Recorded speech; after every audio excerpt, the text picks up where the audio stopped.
Man, we have got an exciting first episode of the Next Level podcast coming at you today.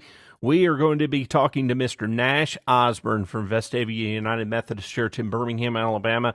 We have also got our product review. Actually, it's a tool review today, so that's pretty exciting. And we have got Dad Joke of the Day from Mr. Taylor Ward right there. So I'm Jared. This is Taylor. Y'all stick around.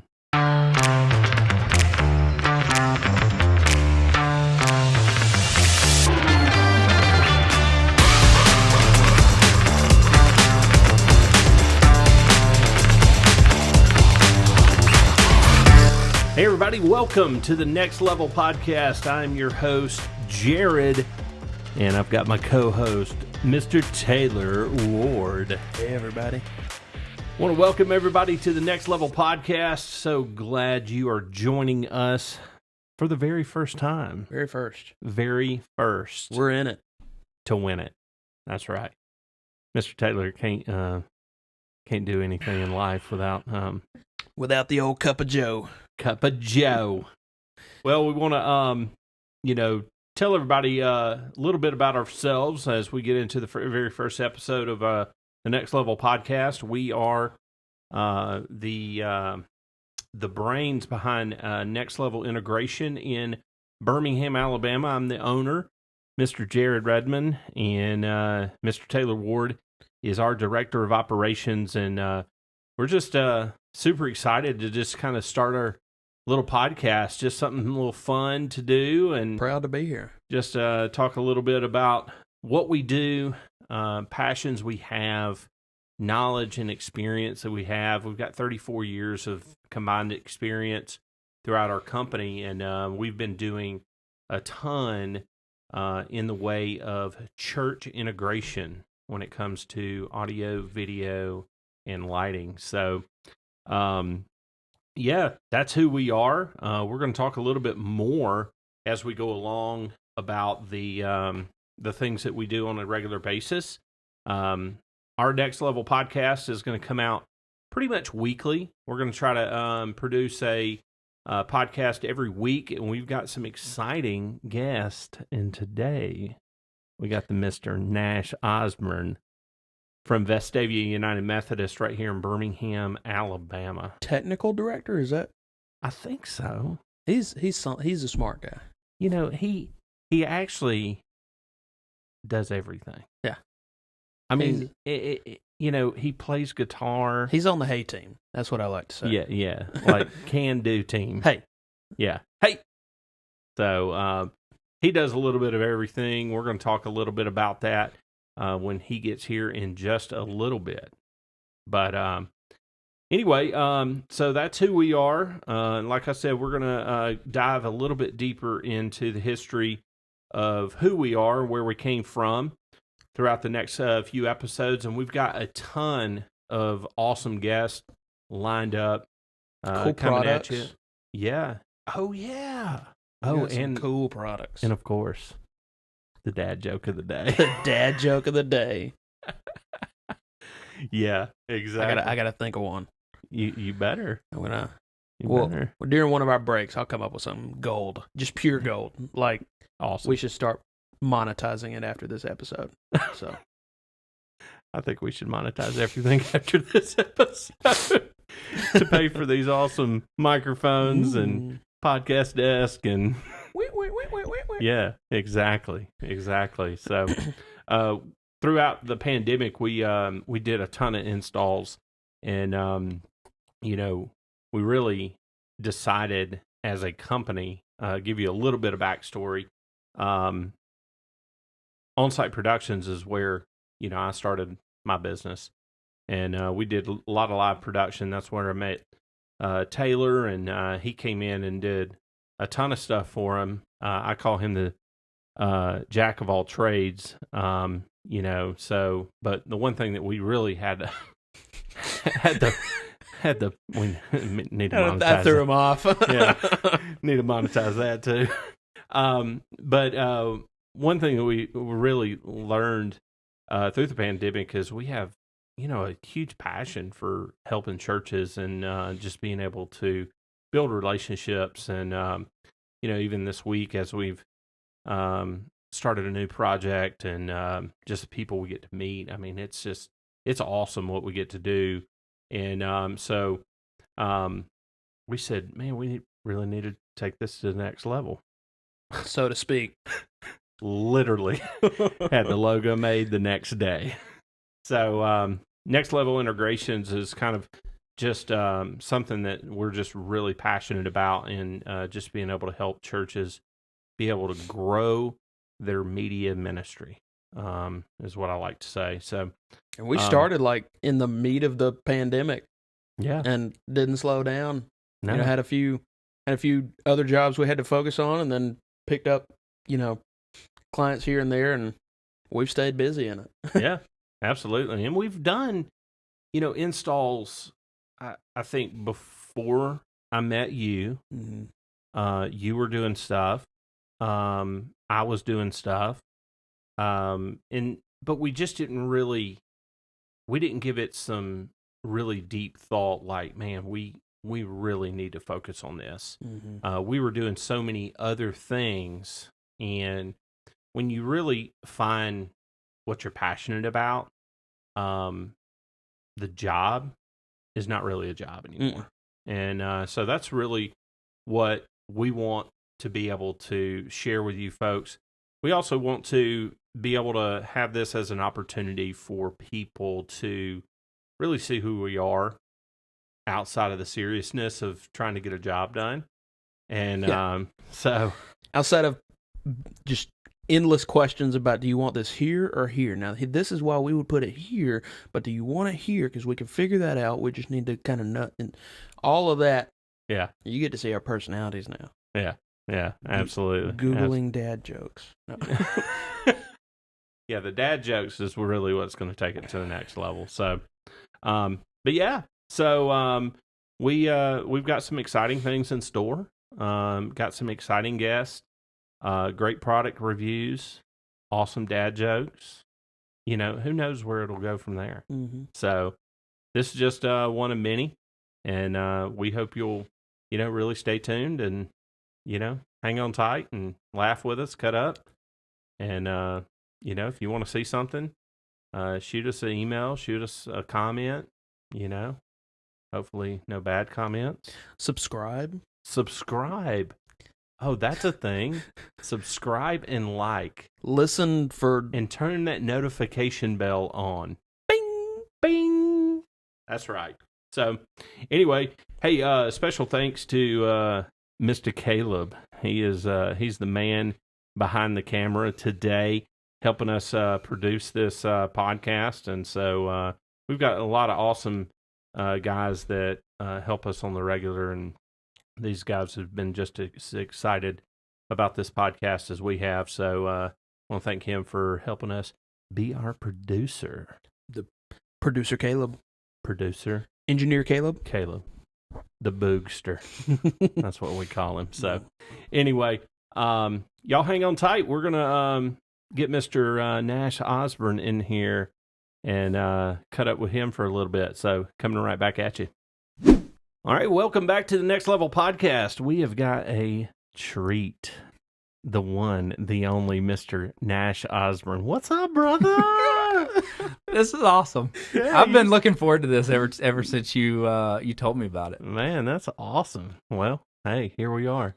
We drug it out for like a long time because we had so much going on, but I had to kick Taylor in the pants. I was like, hurry up. Come on, man. We got stuff to do. Yeah. So, Nash, I can't even talk. It's okay. It's first episode. If you had water, you'd be able to talk, but I don't have water. Yeah. Where's our cups with our what do you call they're advertisements? Yeah. Oh yeah, they're on the slow boat from China.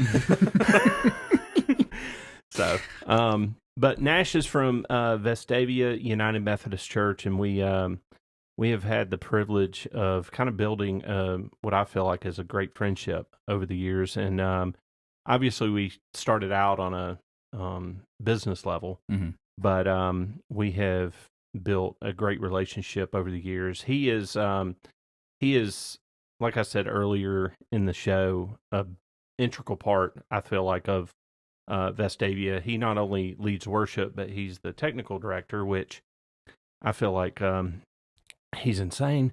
But we had some questions that we were going to ask, and want you to kind of share just a little bit about what you do and things like that. So I'm going to kind of get it kicked off. Tell us a little bit about your history and where you came from, and kind of what brought you to the position that you're in now. That's I don't know if we got enough time for that, but so I grew up in Trussville, which is not too far from here. So I grew up in Clay. Yeah, so just right down the road, and I was full on baseball. I played football too, but I played football to stay in shape for baseball, and so that was what I was going to do, is baseball. It's just what any kid, any guy would want to do. Yeah. But in 7th grade, I walked into my first contemporary service.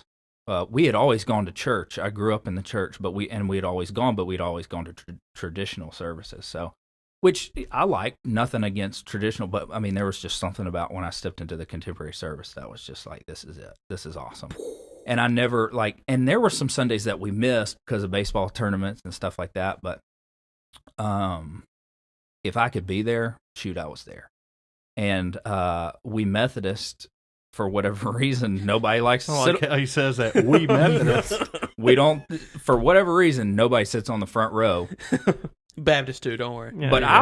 I was on the front row, and so it was me and the pastor. So we Pentecostal, so we don't even have a front row. We have a mosh pit. Yeah.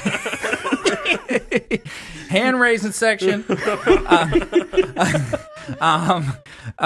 No, but it was, my family didn't even sit with me on the front row.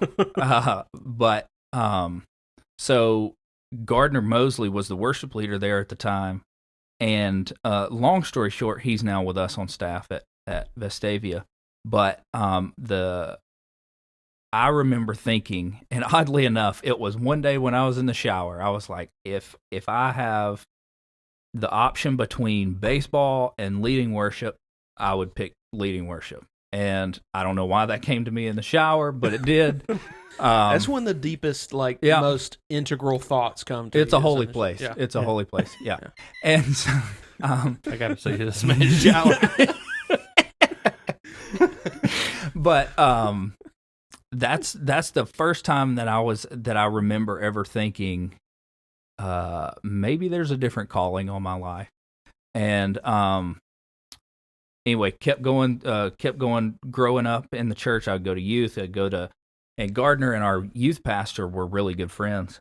And anyway, I spoke to both of them about it, and fortunately enough, they were good enough to include me in everything that, that I wanted to be a part of. And Gardner poured into me all of his resources. He took time to answer my thousands of questions. And right before my senior year of high school, he left and went to Helena United Methodist. And so fast forward, I ended up signing a baseball scholarship to play at Montevallo. So in the off season, I kept playing with him at Helena because it was only like 20 minutes down the road. Yeah. Well, after my sophomore year of college, for some health reasons and stuff like that, I gave up baseball. Well, 3 months later, our pastor at Vestavia, who was really good friends with Gardner, he actually confirmed me in the youth at Trussville. But anyway, he called Gardner and said, "Hey, our worship leader just left. Do you know anybody that would be willing to fill in?" And anyway, I came over. I was supposed to lead for 2 weeks and just be a 2-week gig. And I see where this is going. Yep. And here we are. November will be 7 years. So, wow. Yeah, I was part-time. They didn't want to make it a part-time. I mean, they didn't want to make it a full-time job. It used to be a full-time job. But anyway, fortunately, I was getting a biology degree. And a couple weeks before I graduated, Bill calls me and says, "Do you want to make this a full-time role? Are you serious about this?" And I said, "Absolutely." So that's when I took on the tech role for the other half of the job, and haven't looked back since. So your job is basically, kind of how your title is. You are a worship leader. Mm-hmm. You are a tech director. Talk a little bit about kind of your day-to-day stuff. Just your normal week would be, and it's changed since COVID, but it used to be, picking songs and getting all the resources out to the band, scheduling them through Planning Center on Monday, and the tech kind of stuff just comes and goes as needed. Is there a need? Like, is something wrong with the internet? Is something wrong with the phones? Is something wrong with the printers? And if not, if everybody's if all their gear's working, then if it ain't broke, don't fix it. So, which is a good thing and a bad thing, because there's some weeks when I don't touch a whole lot of technical stuff at all. And then there's other weeks where I don't touch a whole lot of music stuff till Sunday. And that's, the music side of stuff is what I'm most passionate about. Since COVID hit, Mondays and Tuesdays have been recording services, our online live stream service, and we live stream at 8:30, the traditional side, and then contemporary goes live at 11. But the traditional one right now is all pre-recorded, so we record on Mondays and Tuesdays. So when we stop doing that, I'll get a lot of my Mondays and Tuesdays back. But then Wednesdays and Thursdays are Wednesdays of practice day, so making sure everything's good on band stuff. Everybody has their appropriate resources. Gardner does a really good job with helping me with that. So he's like, especially on days that I have more of the technical stuff, it's so much nicer to, now that he's on staff with us, that he takes care of Ableton and does all that. So that's nice. But it's really just pick of the day and whose stuff breaks when. So there's not really, I always try to stay proactive, but a lot of times it's reactive. So awesome, man. You got a full day. Oh yeah. Full week. Gardner, I think, because I know a lot of what goes on. We talk on a pretty consistent basis. When he came back to Vestavia, how did that change your world? Because I know before that, and you can talk a little bit more about that, you had a lot of irons in the fire. Mm-hmm. So there's no way I would have been able to get through COVID. I would have just died. Yeah. And what happened to Nash? So I think Taylor's got a couple of questions. I'm gonna throw it over to him in a second, but just kind of to bridge, what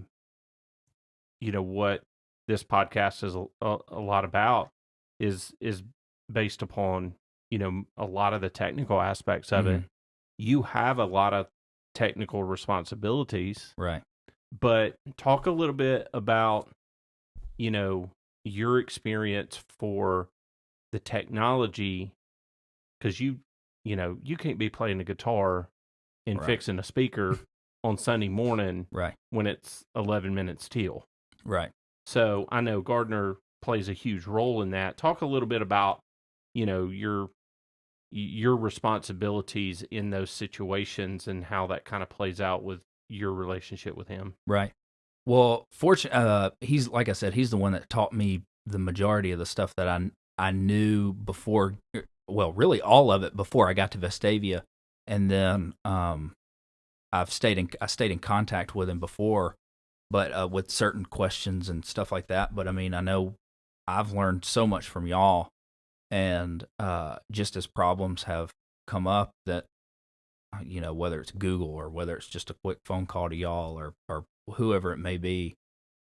But what I'm getting at is he's so smart in the technical side of things that he learned really quickly. We have a lot of systems and a lot of ins and outs of that church, as y'all know. And I mean, within 3 weeks, he was up to speed, and I mean, it was great.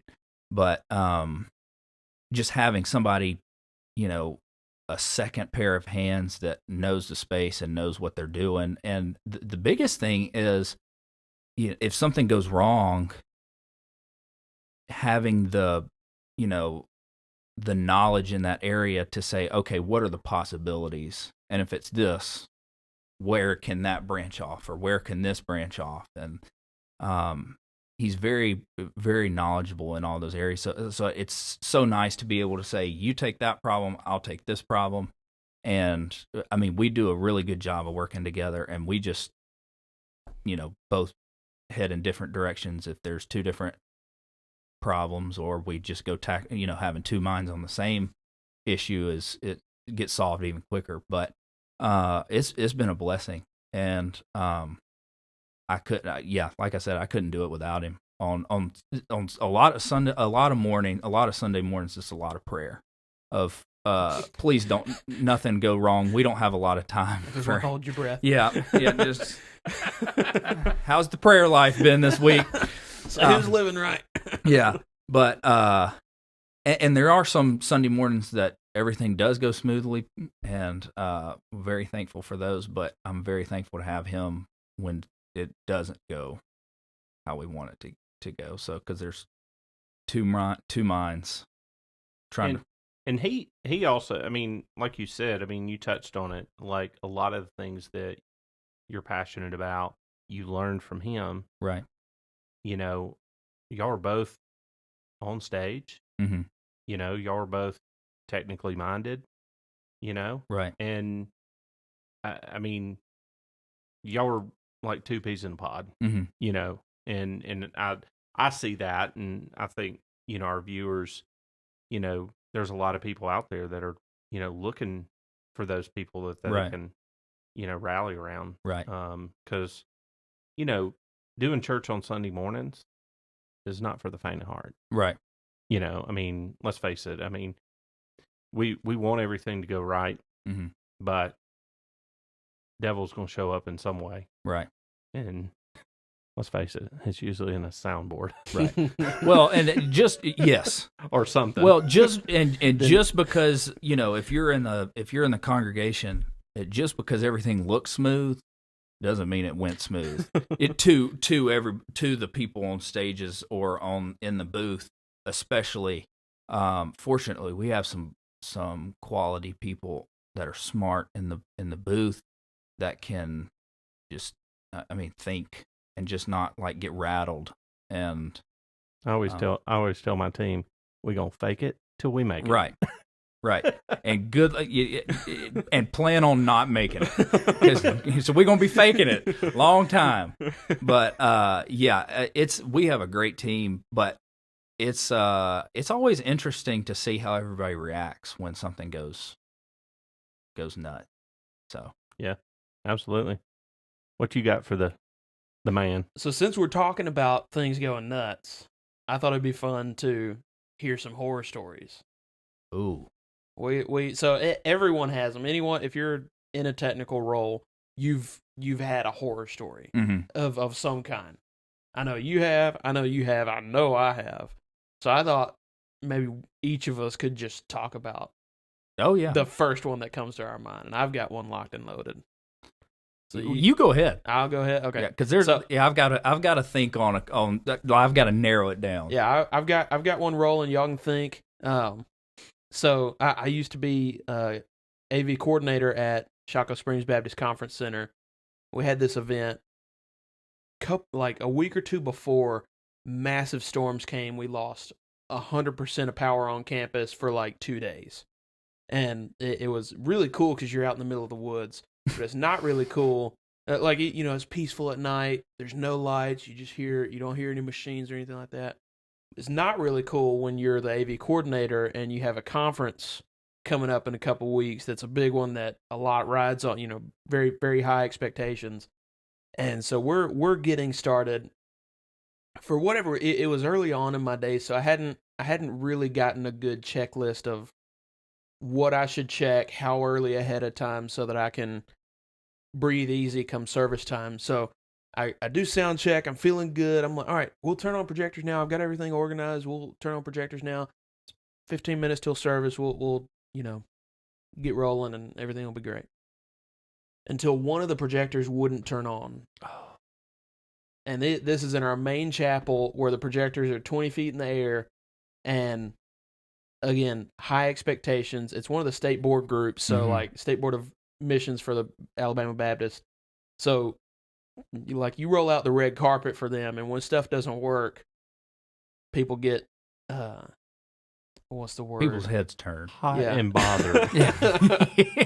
So I'm freaking out. I just want people to be happy. I want people to like us. So I'm like sprinting up to this other closet. I'm like, all right, we can get this taken care of. I have other projector screens. I'll get it set up. We'll set it up here. It's going to look ugly, but you're going to have 2 screens, and these people are going to be able to see on this side of the room while these people are going to be able to see on that side of the room. And it was ugly. And I'm talking about I got it set up. Like it's 5:59 right now. If they were starting at 6, I was like running into the sound booth right now. And it was, we had a talk afterward. Like, okay, I understand. I should have checked earlier. Learn from it. That's the key thing that you can learn practically, but then you can learn more like philosophically of like, okay, what can I do before, if I don't learn something from this, then I've just failed. Right. So that was one that I had locked and loaded. What about you, Mr. Jared? I've got a lot of horror stories, like of those moments that, your blood pressure is just at an all-time high. But I've also got a funny story because, when you've been doing it for years, and, you have to understand my background. I'm a technical director, but I'm more of I'm an unpaid technical director, like, own a production company, going to a church. They're like, you almost feel like more of a board member, right? Than, an actual, like, your position. And so, but after doing it for years and everything, there's things that happen that you're just like, okay. So one Sunday morning we came in and there's a storm rolling in, and it just, it starts slow. And we always, God bless our church, we have power issues all the time.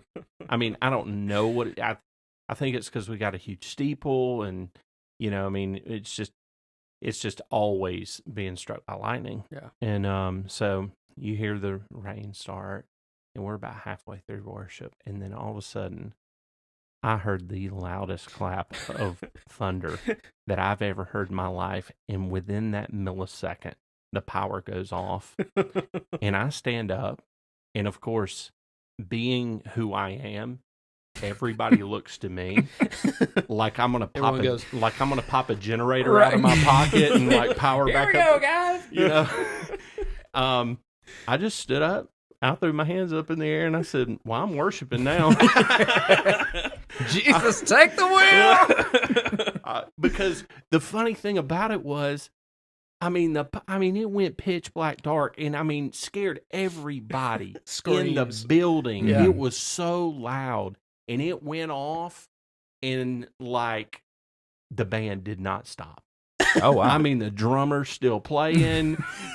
You could hear the acoustic guitar player up there. Vocals are just belting it out, and they're like, we ain't stopping for nothing. And I was like, hallelujah, she-ba-ba. So that's more funny, but that's funny. I was just, I could feel everybody staring at me, just being like, Jared, what you gonna do about this one? You gotta love when you get this move. Oh, yeah. Yeah, absolutely. Just looking back. Yeah. Like, I flipped a switch or something. Yeah. My bad. Sorry, guys. I sneezed. Give us 10 minutes. We'll have everything back up. And that's the frustrating thing with a lot of this stuff is it doesn't just come back on.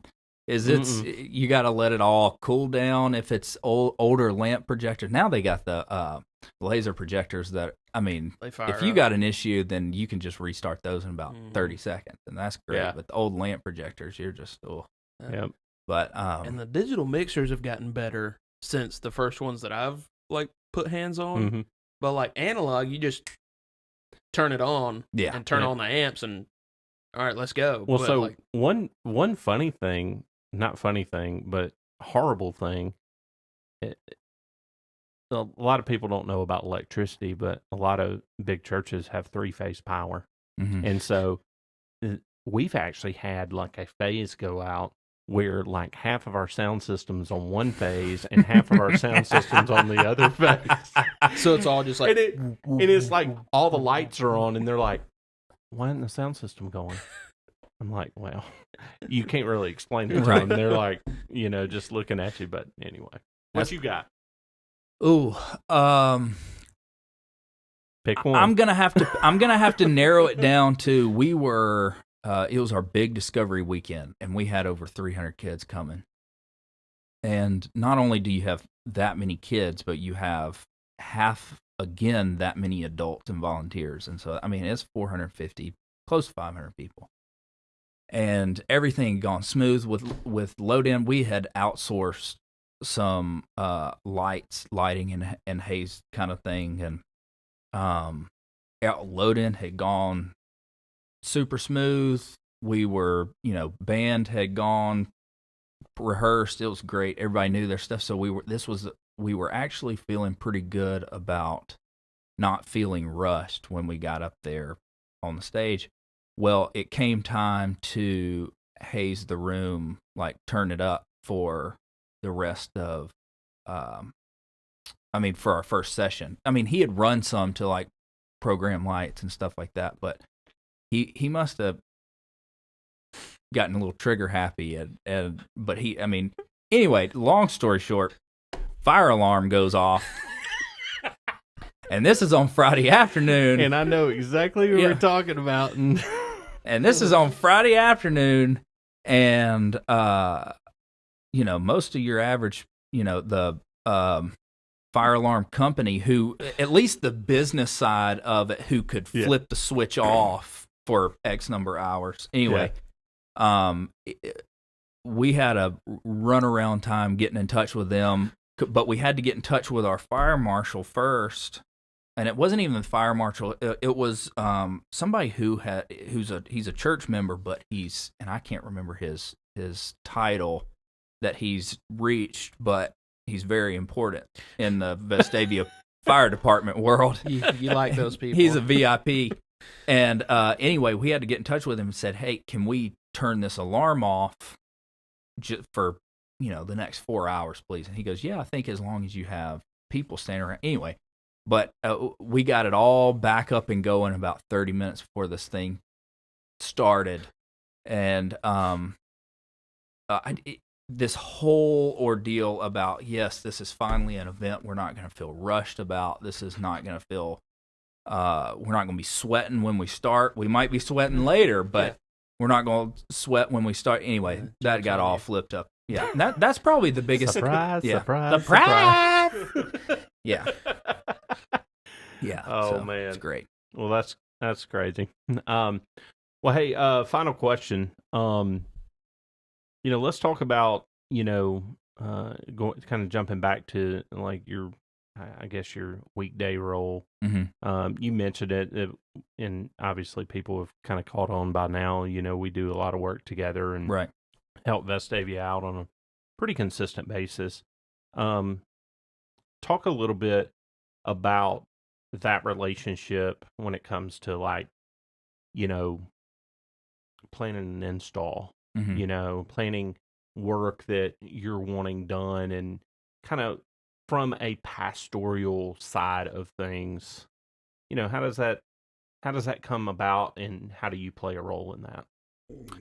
I mean, it all starts with Bill and Kip, the senior and executive pastor, but I guess really just once their approval comes through is getting with our facilities director and, hey, what's on the calendar? When can we, when is X space going to be free? And, how long is this something that we can do, Monday to Thursday, Monday to Friday? 'Cause rarely is it ever just a day, especially with the bigger installs. But, I think especially I try to have the bigger installs start on Monday, at least in the worship spaces, Monday or Tuesday, because that gives a practice on Wednesday and then Thursday and Friday for either y'all to come back or me to sit and work and iron out any kinks that we have. Mm-hmm. But so we have so much stuff going on with kids and youth, and they have a conservatory of the arts with you can take music lessons and stuff. So there's a lot of kids and a lot of stuff going on in and out of the building. So it's a little challenging because you can't leave a ladder laying around. You can't, or not laying around, but up.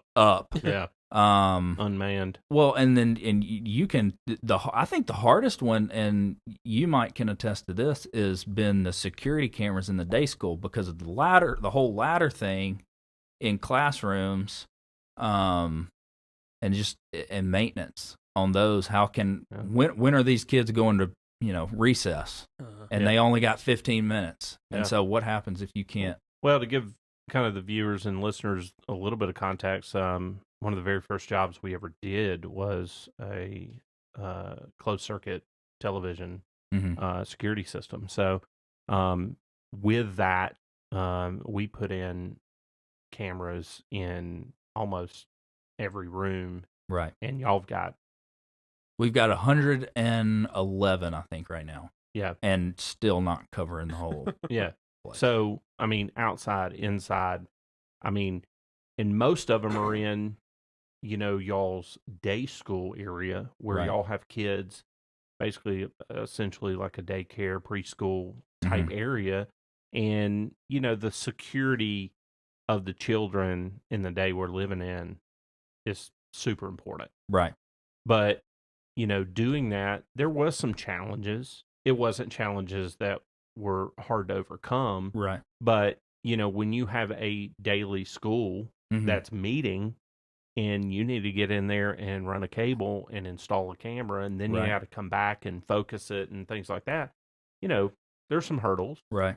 But yeah, that's basically what you're saying. That's a lot of your job to be able to juggle and maintain and run logistics and things like that. Talk a little bit in closing about, the decision part of that. I know you said Kip and Bill are a big part of that. Do you have input when it comes to, like, say, Tyson, where you lead worship? When y'all did that renovation, was your input heard, and was that beneficial to the outcome of that? How does that work? There were opinions heard, but they weren't opinions that were present on Sunday morning. And fortunately, everybody learned a good lesson from that. And there's reasons why those opinions were heard more so than mine. I'm not saying that they intentionally looked to the wrong. This guy had been at this church for a lot longer. He had gone through a lot more with this staff. I'm just now 27. So at that time I was 22, 23 when they were talking about this. And so not having a whole lot of experience, I will say, no, I did not necessarily have a lot of input on that. And whereas it was frustrating at the time, I certainly understand it looking back on it. Yeah. But I will say I have a lot more input now because everybody was like, oh, well, let's get somebody's opinion who's actually here on Sunday. Because what happened was the person who made some decisions based off of his technical knowledge was correct on paper. But where it seemed to slip through the cracks of what we needed was he wasn't a person there on Sunday, so he had no idea how we run things or where we needed them to be or how we function. And so on paper, his ideas were like, yeah, that works out well.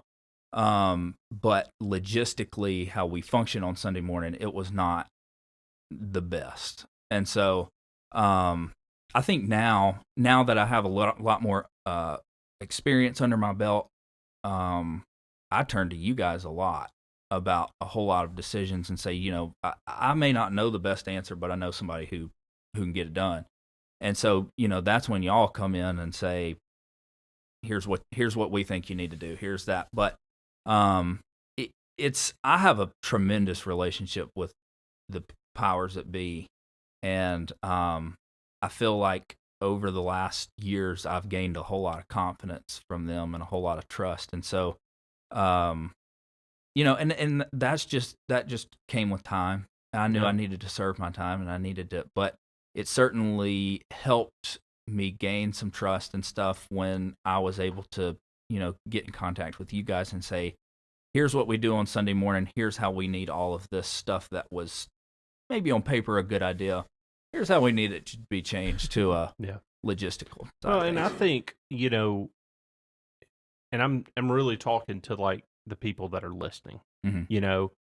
I think this experience and what we have seen over the years is sometimes it's good in situations like this to bring in a consultant. Right. A lot of people don't realize that, companies don't, there's companies like us that do installs. Mm-hmm.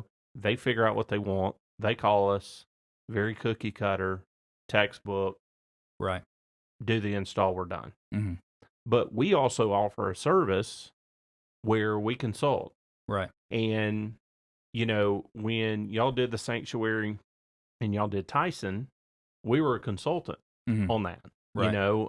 Talked about, things and really in a lot of situations, it's beneficial to bring a very neutral party into a situation because oftentimes they're hearing from multiple people and they can really put a good package together, understanding, okay, what is this going to look like visually to the congregation? What is this? How is this going to work technically from the media and worship team? How is this going to work when we're not doing a worship service and we want to utilize the space as multi-purpose? Right. And so I think it's pretty valuable to be able to make sure that, like you said, it not only looks good on paper, but functions correctly. It functions correctly. Well, I think the biggest part about it is, and that's something that I felt like I fortunately understood earlier, was especially coming in. This is my first job, and whereas I've been in one church and had to I've only had to work within their spaces. I've been able to Google things, but you can only Google things so far because somebody's answer might be pertaining to their spaces. But what I'm getting at is the fact that calling you guys and having a consultant period is that does installs regularly, is they've seen multiple churches, multiple spaces, multiple systems, and trial and error. And so whereas I've seen this system and this one area, y'all have seen several. And so whereas I might be like, ooh, I want that, you might be like, wait a minute, we've had enough time to screw it up and fix it. Right. Right. And so y'all come in and say, sounds great to you, but let me tell you about this situation. And that was kind of brought to light when we put in our automated system in the sanctuaries when y'all installed the at Lona. At Lona. Yeah. So. And it's not always from a perspective of let me talk you out of this. Right. It's here's something you may not have thought about. Well, and I think that's where it's nice and comforting to have a more than just a business relationship with your consultant.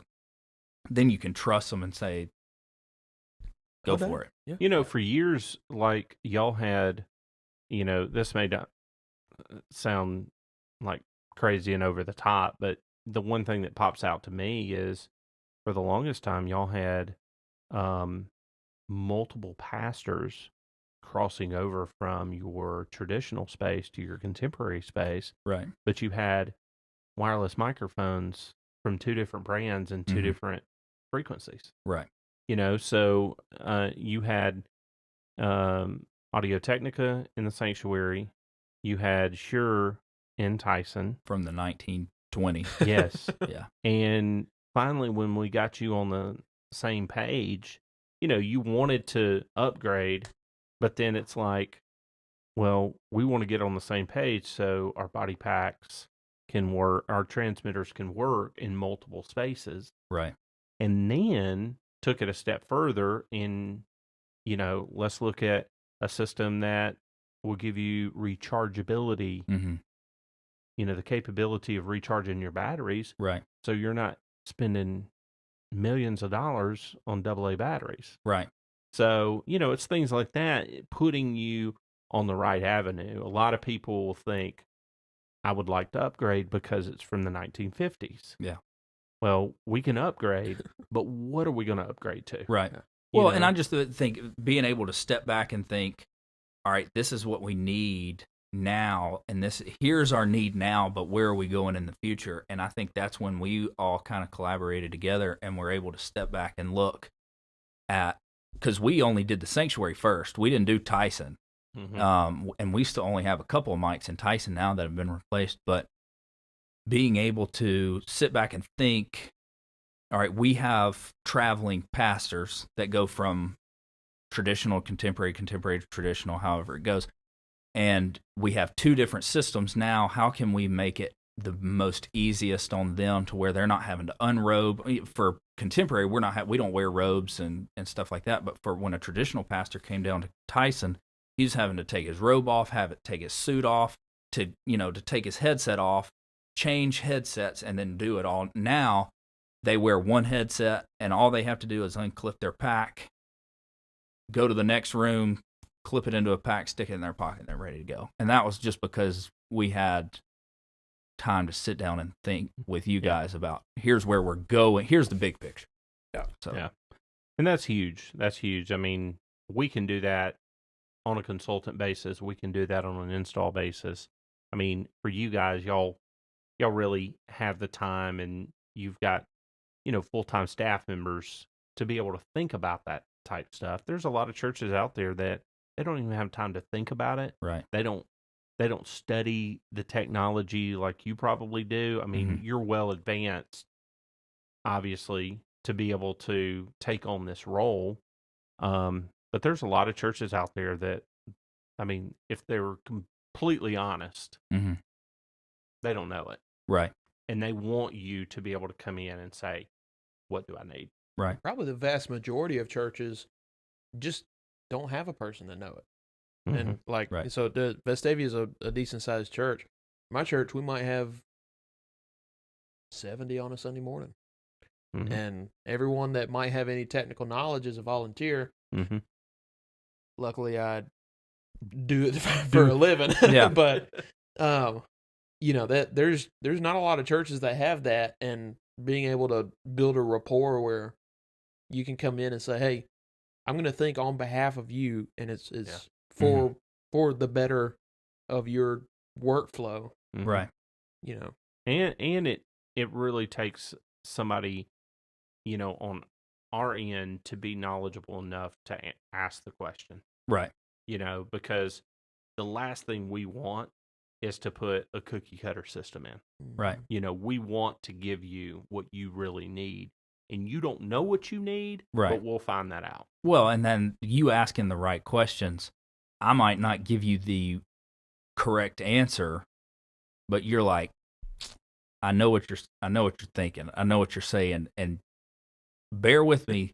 That's not what you're thinking, but here it is. And honestly, that was me when I first met you guys. So it was, yeah.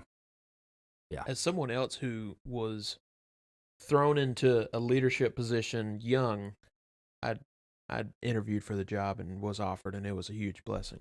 But it was hard not to come in and, have the chip on your shoulder and try to be like, everyone needs to listen to me. Blah, blah, blah, blah. Right. So, it's nice to have a resource that you can go back to and say, here's what I think. These guys kind of back it up. Or, I don't know. Let me find out. these guys know. You know. Yeah. Absolutely. Well, dude, I'm like so pumped that you were on our This first is awesome. This is podcast. awesome. I was talking about, and this is kind of funny, but I was telling my mom asked me today. She was like, "What do you have any plans?" Because they all went to the lake for the 4th, and she's like, "Are you busy? Are you planning to come with us?" And I said, "I am planning to come, but it's not today. I'm on a podcast." And she was like, "Oh, that's so cool!" Yeah, I was like, Hot dang! Woo! Yeah. Yeah. Hopefully this thing doesn't die tomorrow. "Yeah."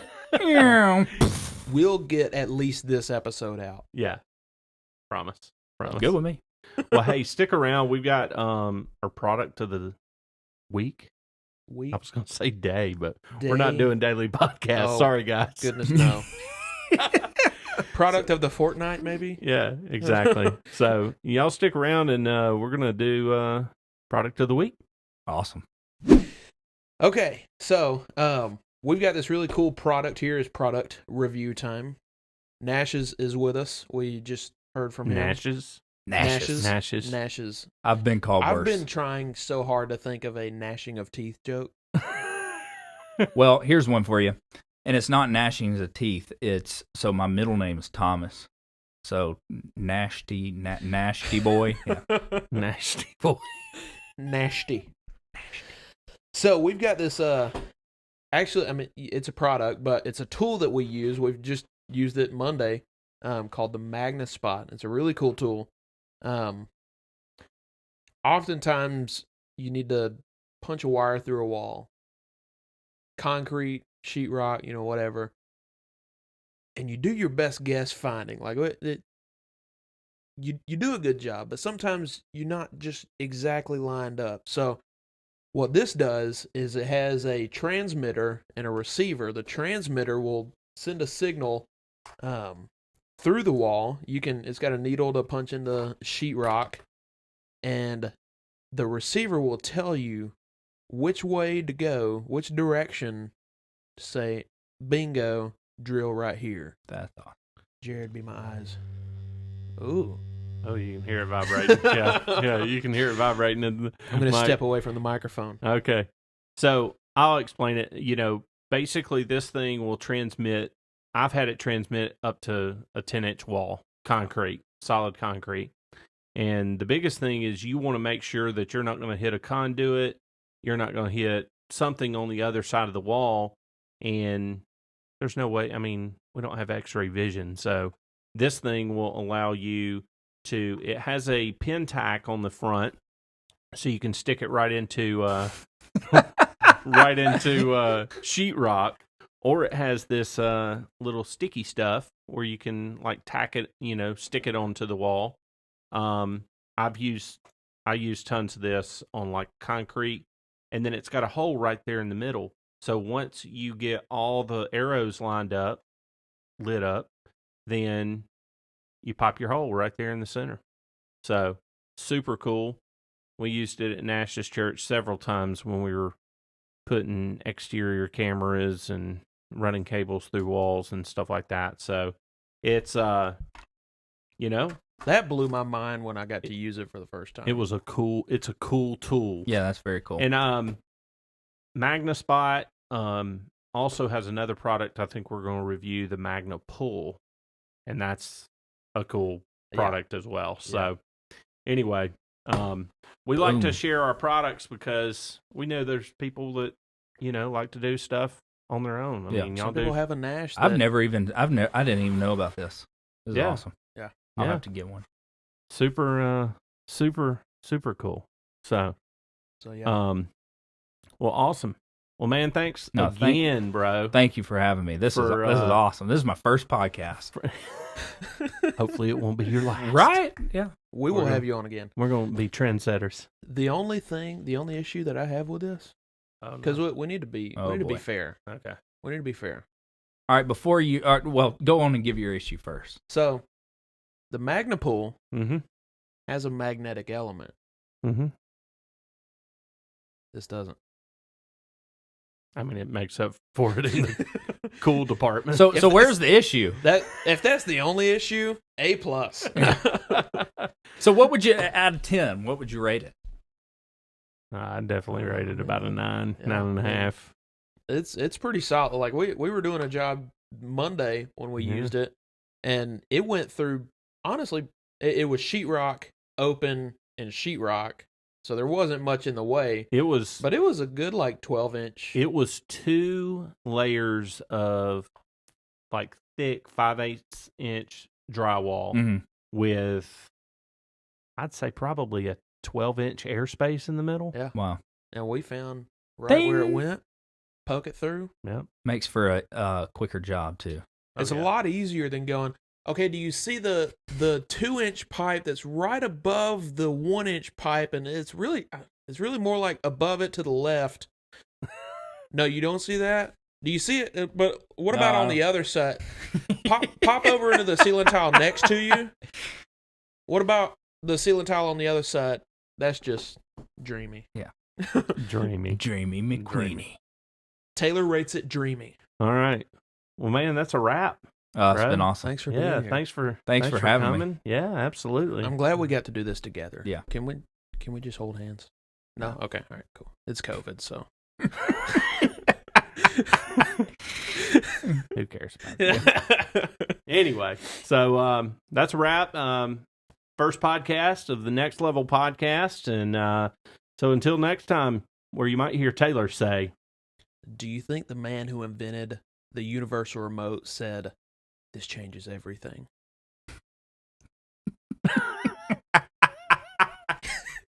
see you, folks.